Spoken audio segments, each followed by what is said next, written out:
Alright, welcome back to Let's Play Victoria 2.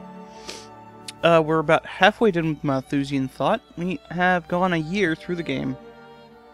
Something I forgot to do, as apparently, was to look at our dominions in Madagascar. Or I guess the satellite, whatever. And Vondistan here. Vondistan's basically Australia. I made it a dominion because if I could have done that in EU4, I would have. But, and one of the things to note is that I basically replaced the British cultures with Persian and made the Persian Zoroastrian. However, in Madagascar, even though it converts as Zoroastrian in EU4, I don't like the way it works with some of the, I suppose, existing pops in Vicky 2, where it'll basically say the Dutch, for example, own all of this, and if I converted it directly from EU4, this would all be Christian if I was the Dutch, of whatever the Dutch happened to be, Catholic or Protestant at the time. So, and the majority of the population of these is in fact Sunni, I believe, in ours as well. So I just feel like some of the heavily populated areas, and if you remember, Madagascar had like 9,000 people. And whatever religion they are, is what they are. It's not going to affect us anyway. There's not, and they're not even a relations penalty for having a different religion in this game, so it only matters when you have internal divisions based on religion. So, we're going to be focusing on getting our budget and, to a lesser extent, our population to be stable. And to do that, at the beginning, I'm going to try to lower my taxes back to 50% and raise my tariffs to about 25%. And see if that helps anything. Now, tariffs won't actually affect us too much, because we're not going to be importing a lot of luxury goods and things like that, because we have a lot. What we have is national resources and money. We have natural resources and money, and that's what we have. Industrial goods and things like that, we're going to have to be looking at quite a bit. But, at the moment, everybody's got 50% taxes. So let's see if that stabilizes anything. I'm loath to reduce my educational stuff anymore. So, now that we have that, let's look at our production projects. Somebody told me that I could control-click these, which in fact says... Oh, shift left. Do it all projects. There we go, that's how I want to do it.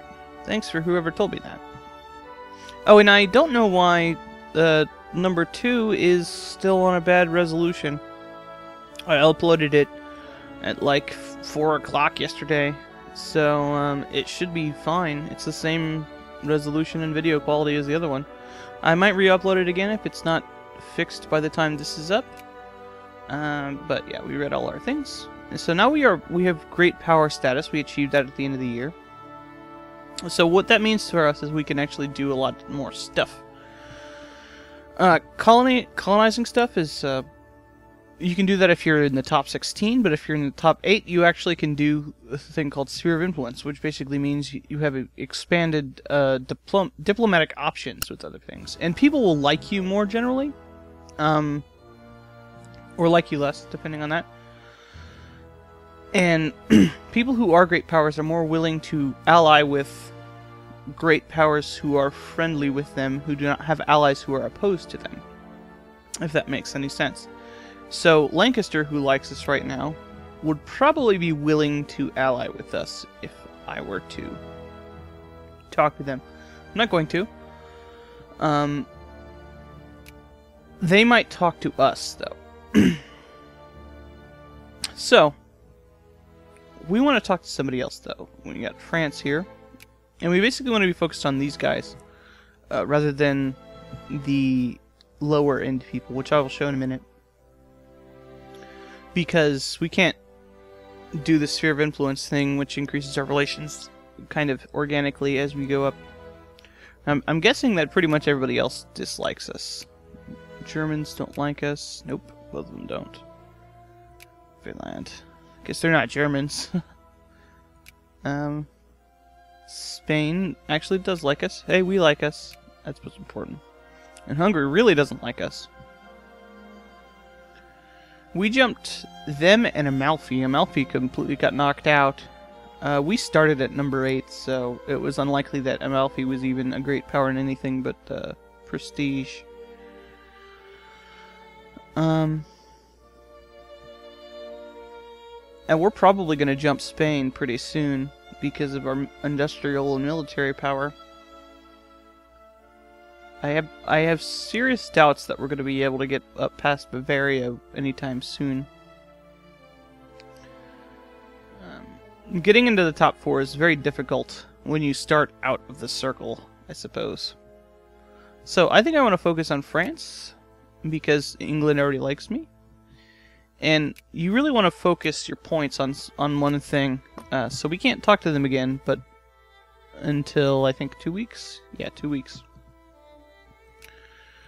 Any wars going on? Interesting. That same thing that started. Colombia and Peru. Vietnamese liberation of Cochin, China. From Brunei, I believe, yep. Mexican liberation of Sonora from Oregon country. So Smolensk is at war with them. Prussia is... Yeah, okay. Chinese war, second war, wow. So, okay, because there's 2 active right now. I think that's how that works. So the Alburikids declare war on the Warkids. I think that's a good idea. Okay. Muscovite liberation of Kazan. And somebody mentioned something about Perm not being Russian. I was calling them Russian because they were in Russia. So, I'm aware that they are Finno-Ugric kind of stuff because in Crusader Kings 2 they are the Finnish religion, I thought. Okay, so let's actually get started. Oh, I didn't do the sphere of influence thing. They want military access? Yes, go ahead, Zoro Pope. Ooh, dinosaurs. Okay, whatever. Spain expands. They have... We benefit from Amalfi's decline. Right, so... We gain great power status and Amalfi lost it, basically. I guess they gained provinces from Catalonia. But I don't think those were the ones that they gained from them. Europe is a war-torn place at the moment. So, one of the things about sphere of influence that's interesting, now we're down to number 8, is that their prestige will fluctuate because they're at war.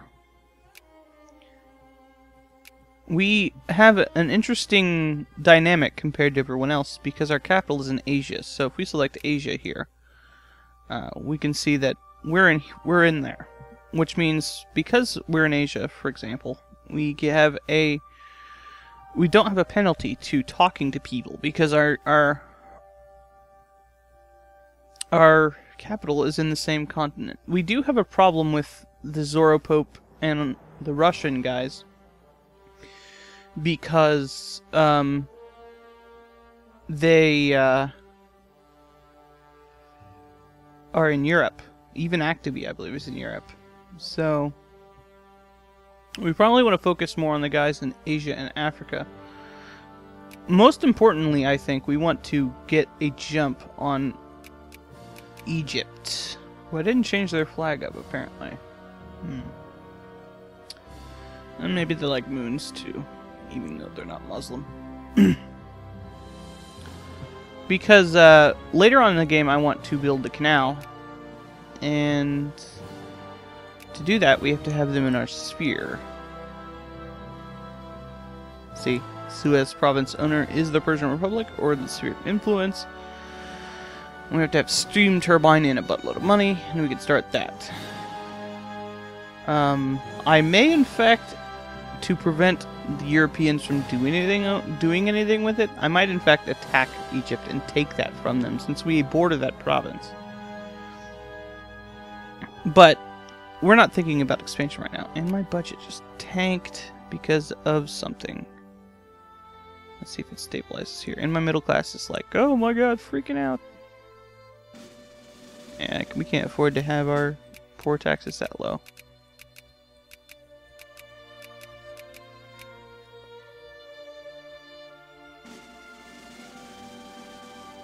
There we go. The population will suffer. It's not anything I can do anything about. No. At the moment. Once we have our production up and running, like most of our factories are still in production. Actually, it's about half and half.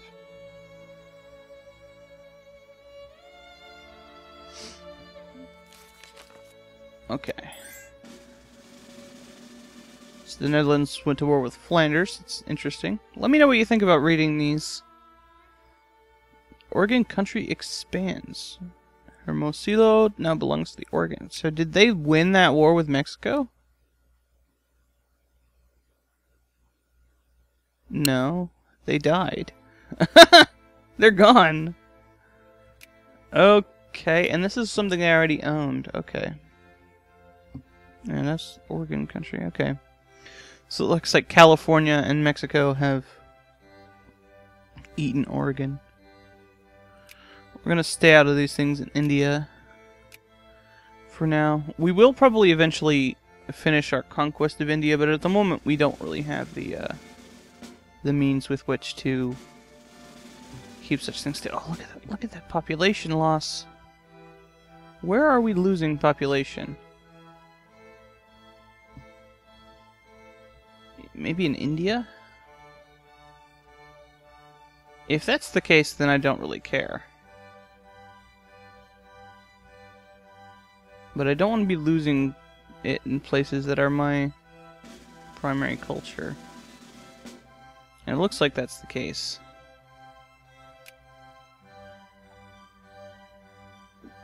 And we don't have very many craftsmen yet.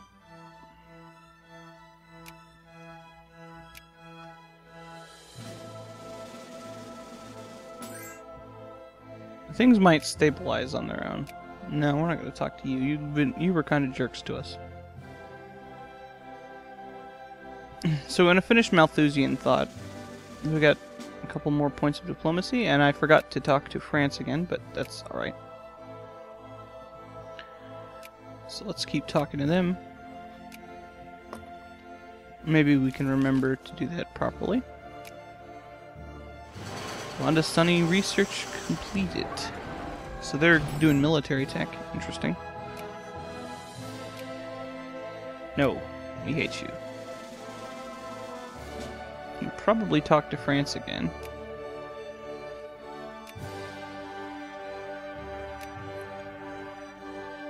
There we go.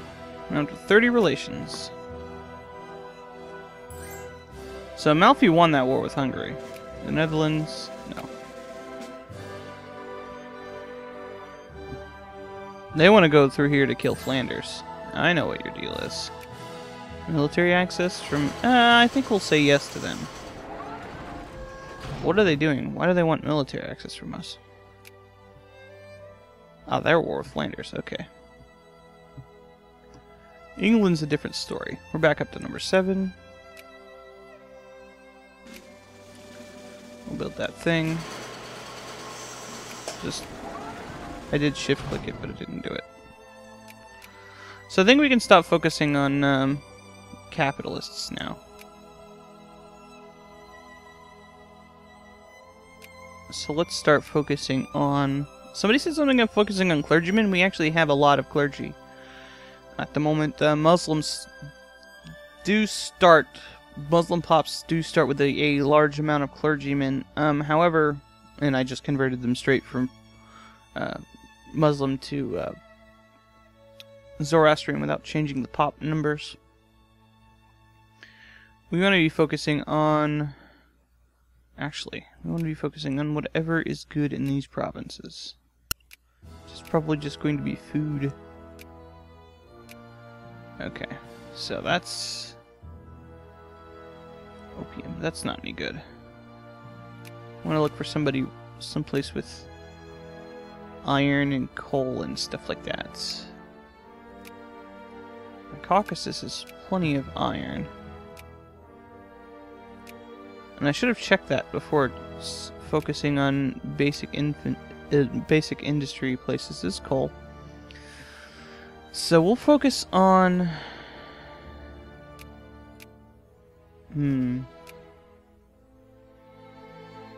It's kind of a tough choice, isn't it?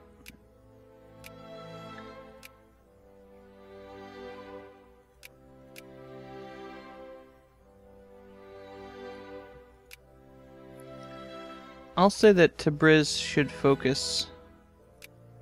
Well... Let's say Armenia should focus on basic industry for a while. And we're going to move that guy to put that guy there. That way, hopefully they'll build a steel factory once it's unlocked. And things like that. Now, are we getting any attrition in our armies? Now, a lot of times they'll build stupid factories that aren't necessarily what our population wants. Ranches in Deshawus. So what is that?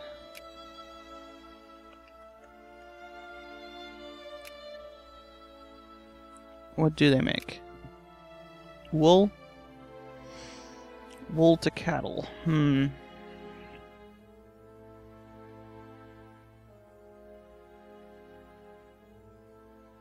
It's not producing much wool, so we'll go ahead and let that go through. Now, once Malthusian thought is done, we'll only be at -8 colonial power. And then that's probably going to be the 5th tech I researched. The next one. Crop rotation in Aleppo. Good job.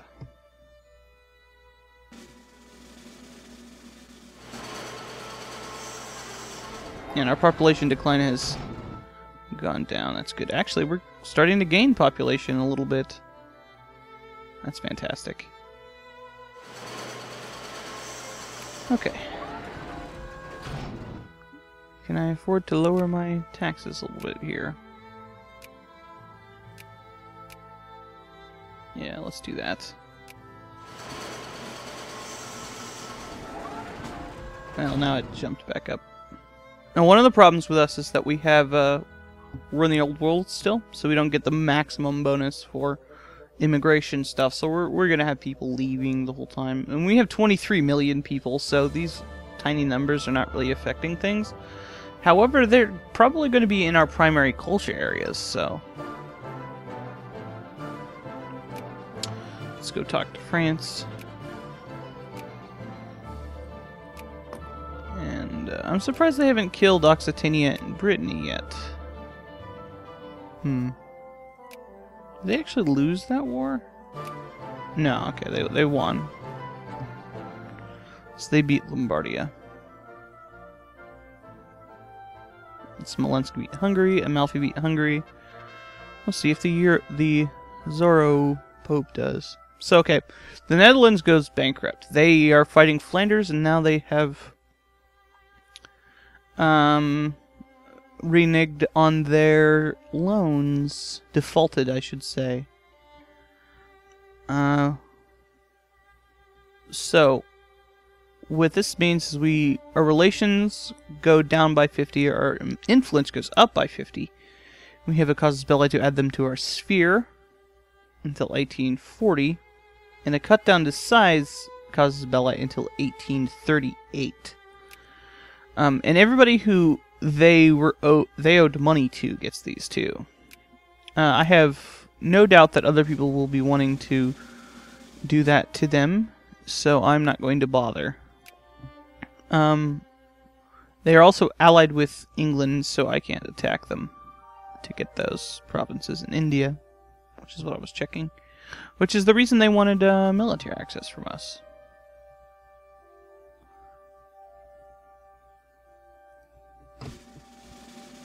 Okay, so we're starting to get some attrition in some places. So that is in... Where are these places? Kabul. Okay, so let's consolidate this army. They are recruited in stacks of 3,000. So let's get a dragoon out of there. And move him down to here. What's the, yeah, 26? This is 27, right. So, we need to get chemistry and medicine to increase our, supply limits. And actually, I should build some, forts over here in India. Because a fort will... eventually raise the supply limit. I'll build one in Ahmedabad. And I should actually build one over here in my Chinese place, Shanghai. And I guess I should have a navy base too. It's going to be very expensive to do that. And I think we're fine there. The kind of far-flung colonies need to have more protection. Okay, prices rise. Smolensk goes to war with Muscovy. So Smolensk seems to really be,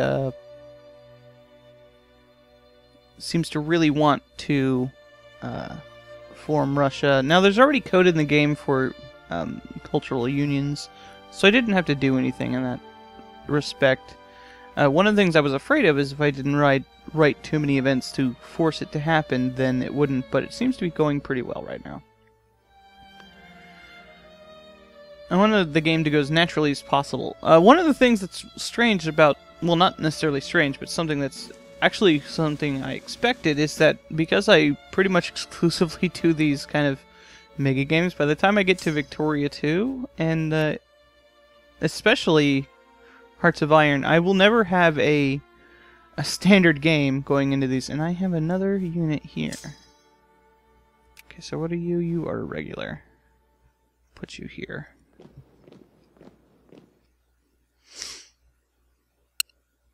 That I've recorded for YouTube, I should say. I mean, I play these games offline. Also. So you can tell in the outliner when it's red. Oh, and something about the pops, for as far as soldiers go, you can see these ones are yellow, which means losses in reserves, unit reinforces at 66%. It also means that because this is drawing from a single province, it's basing what it looking at there on how many soldiers are in the province. And so you can see here these provinces cannot support this many troops. So it's like, okay, we can't reinforce these guys, and the yellow guys will go slower. So these population, a lot of times you just want to disband them, and I may want to actually disband these guys because these are crap infantry. We finished our tech, by the way, 50% or 50 points for colonial power and 25% educational efficiency, and that also gives us the chance to discover these things. We have a 2% chance for that, 5% chance for that. And as you can see, we have an increased bonus based on what else we have. Regenerative forestry would be pretty good for us. So we are civilized, so we have that. Sunday schools would be very good. But we only have a 3% chance for that. In Power of Tradition, we don't have... We're not in a sphere of influence. Our national value is not independence or progress. So, it's freedom. So, I'm not going to set a technology for now, even though it's about, a little over 2 years until Idealism unlocked, because I want Idealism unlocked immediately. Now, I could min-max this and see how many points this is going to cost. But with our educational efficiency, it's going to fluctuate a little bit. Let's see, it'll cost 8,444, and we gain 7 per month. I don't... Or 7 per day, I should say. I don't even think we're going to get all the way up to idealism, even if we wait. And it might become cheaper as time goes on. I don't know. So we're just going to not have a tech at the moment. I felt it important enough to research the educational efficiency one before that, though. Cash crops. Tainan to sugar. Okay. If I get these events multiple times, I'm not going to read them again. I know I've gotten multiple of these.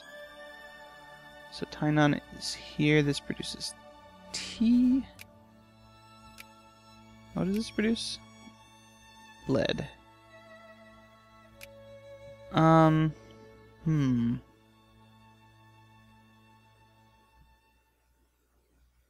It's a lot of tea, too. No. So we're going to get rid of that. Okay, we could talk to France again. That's a good idea. You're going to see me starting and stopping a lot. They're at war with Occitania. The Vinlandic-Irish War of American Restoration. What? Huh. Oh shit. They're trying to get Montana. Hyper-aggressive Viking assholes. That's what they are.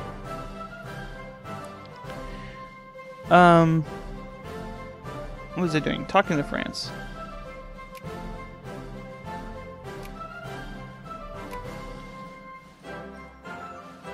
A lot of times I just leave it on the war screen because that's the most interesting thing to look at.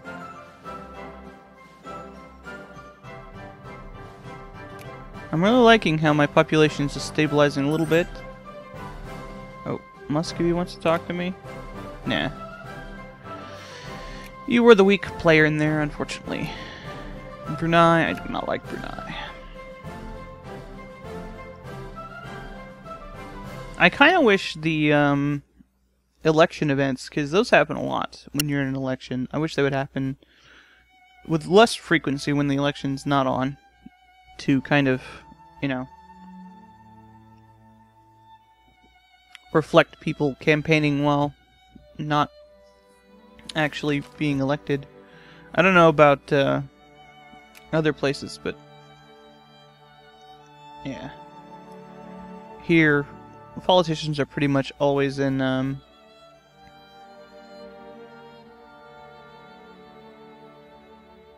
campaign mode. So, oh yeah, we know about our research that we recently completed. Okay.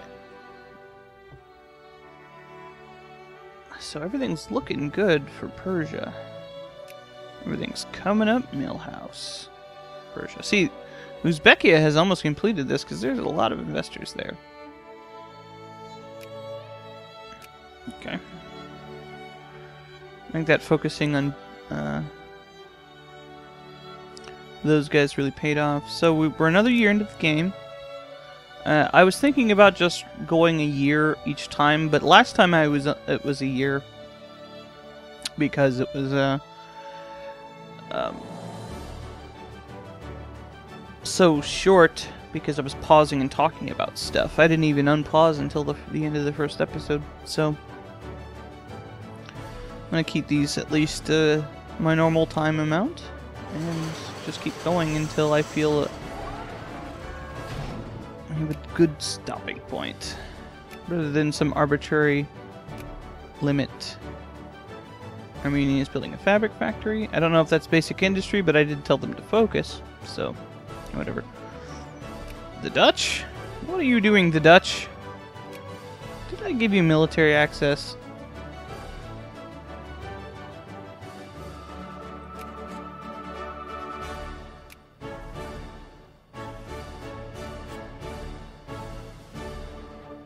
I don't know. I did give England military access.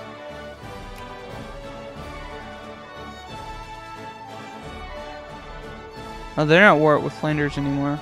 Did they win that?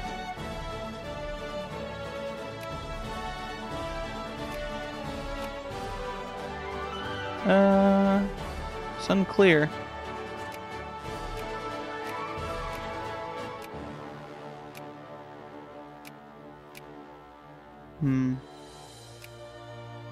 I'm betting they did, actually. Because they look different. Oh, here we go. We can now increase our sphere of influence on Egypt. And this will basically pop up when you have enough points to do that. And because we border them, we have a bigger bonus for talking to them than other people do. Which apparently is a reversed alphabetical order, whatever. And nobody's talking to them right now.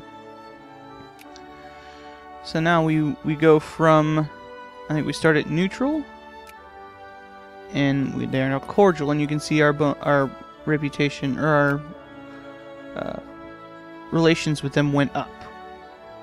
So, and it will go up over time because they touch us and we're not at war with them. So that's good. Okay. Regenerative forestry, that's excellent. 10% production throughput on timber, which means that we can get more. Landed voting criticized. This is the kind of stuff I was just talking about, actually. Our voting system is heavily based on and around the ownership of land. With our focus on aristocracy in the last game, even if we were a republic, this isn't entirely unrealistic.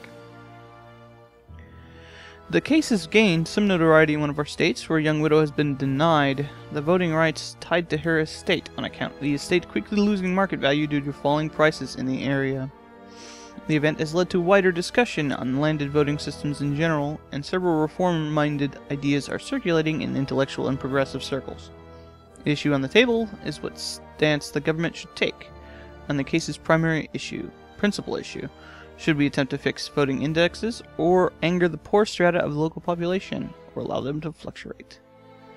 Can fix the indexes, and all the poor strata in Lebanon gain 2 militancy, and all middle strata gain 2 militancy as well, and all the rich become 10% more reactionary and lose 1 militancy. I don't want reaction. Reactionary guys are dicks. We could let the indexes float, and all the rich strata in Lebanon become that. And they become the important guys in this situation. Become more in favor of wealth-weighted. I want to be a nice democratic guy for now, so we're going to pick this. There's probably a lot more middle and lower class, just by the nature of things. So, we'll go ahead and let them indexes float.